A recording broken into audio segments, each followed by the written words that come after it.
बाहर दर्शन करती बाहर सिंहद्वार बाहर कांदी कांदी पतित पावन को देखिकी मनर दुख मनर कथा सब कहीकि फेरती।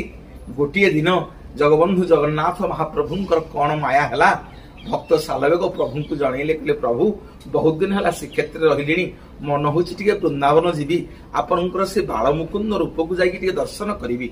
सालवेग बाहर वृंदावन जावाई बालमुकुंद रूप को दर्शन करेंगे जाकि वृंदावन में चली चली पहुंचले आते तो आज्ञा एत गाड़ी मोटर नथिला चली चली वृंदावन में पहुंचले भगवान को बाहर दर्शन कले निजे जबन बोली निजे हीन जाति बोली सबु बेले से परिचय देइछंती जाति की से कोठी लुचई नांती।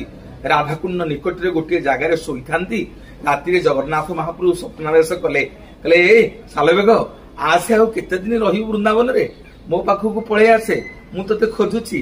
महाप्रभु मोर आज्ञा नाटुआ जीवंत ठाकुर मो जगन्नाथ महाप्रभु।